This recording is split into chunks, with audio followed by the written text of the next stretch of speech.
Então, o exercício 21 da lista, você tem uma matriz quadrada de ordem 2, e lambda 1 e lambda 2 autovalores com respectivos autovetores V1 e V2, tá? Então, o item A, a gente está supondo que o lambda 2 marca lambda 1, marque 0.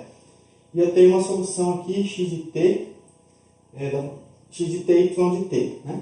Quando a gente estudou, eu não me preocupei com os autovetores, né? A gente trabalhou só com isso aqui. Bom, e como que a gente encontra a solução? Quando eu tenho dois autovalores distintos, né?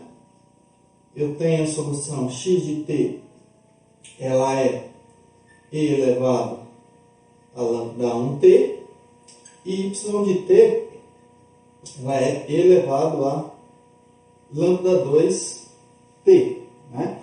Então, isso aqui, a relação que eu tenho entre as componentes é essa. Então, no fundo, se eu pegar aqui o x elevado a lambda 2, isso aqui dá o quê? Igual ao y elevado a lambda 1. Tá? Por quê? Vou ficar aqui e elevado a lambda 1 t lambda 2, aqui fica e elevado a 2 t lambda 1. Tá? Então, bom, a relação que eu tenho entre essas variáveis é y igual a x elevado a lambda 2 sobre lambda 1. Tá? Isso aqui vale para qualquer lambda 1 diferente de 0. Né?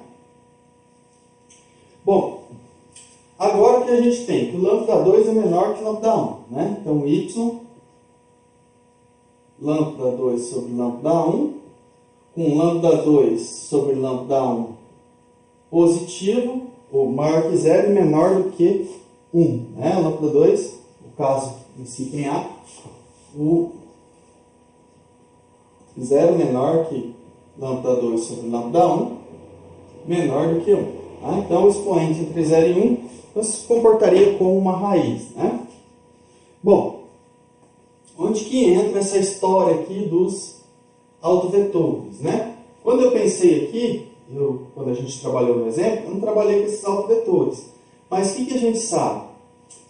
Que quando eu trabalho com essa solução aqui na direção desse autovetor e com essa aqui na direção desse autovetor, eu tenho esse comportamento.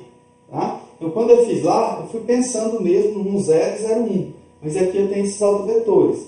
Então, bom, se for pôr aqui no plano quem é V1 e V2, né? Então V1 é um 0. Bom, V1 é esse autovetor aqui, é na própria direção do eixo x. Né? Eu não vou nem colocar xy aqui, porque aqui o x é na direção desse autovetor, não é o eixo x e o eixo y. E o autovetor V2 é um 1. Isso aqui. Então, eu estou trocando esse sistema de coordenadas cartesiano por um outro sistema de coordenadas que ele não é ortogonal. Tá? Ele não é ortogonal. V1 e V2 não são ortogonais. Né? O ângulo entre eles é 45. Nesse sistema V1 e V2, a minha solução tem esse comportamento. Tá? A relação que eu tenho entre y e x é dada por isso aqui. Então, aqui, digamos, vai ser meu eixo x, que é o eixo gerado por V2, e o meu eixo y agora, ele é na direção do V2. Por quê? Porque em relação a esse segundo autovalor, essa direção aqui não é mais a direção do vetor j, é a direção do vetor V2. Tá? Então, bom, aí o que a gente fez para IJ, a gente vai ter que ver aqui. Então, isso aqui se comporta como uma raiz, né? Ah, perdão, faltou as constantes aqui, né? Ó, C1 e C2, desculpa. C1 e C2, né?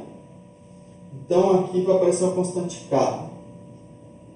K, um K aqui, beleza. O K aqui, né? Tá? Bom, aí o que a gente tem? Se isso aqui se comporta como uma raiz, né? Então, a raiz ela tem esse comportamento. Então, bom, se o K for positivo, essa raiz aqui, então, para mim, o eixo x é a direção do vetor V1, o eixo y é a direção do vetor V2, tá? Porque essas variáveis aqui, x e y, elas são o quê? Segundo esses autovetores, V1 e V2. Então, bom, aqui eu vou ter as raízes, né? Isso assim.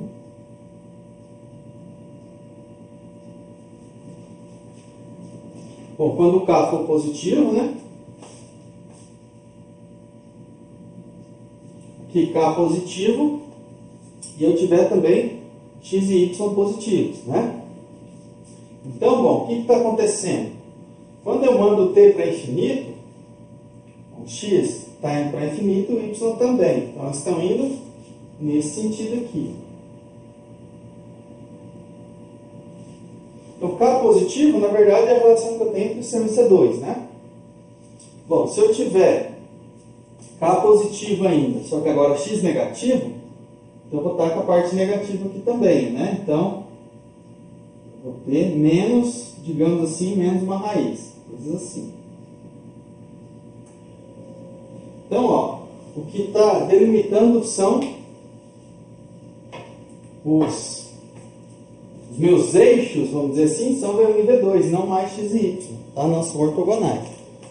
E agora, se eu tiver K negativo, aí se o X for positivo, o Y negativo, então eu vou ter aqui, aí eu teria a raiz aqui para baixo, né?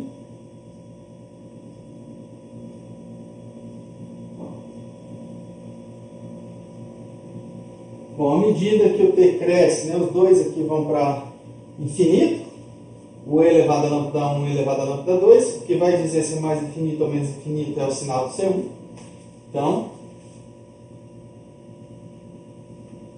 isso aqui é quando K for negativo, e depois aqui, né? Deixa eu ver. Coisas assim.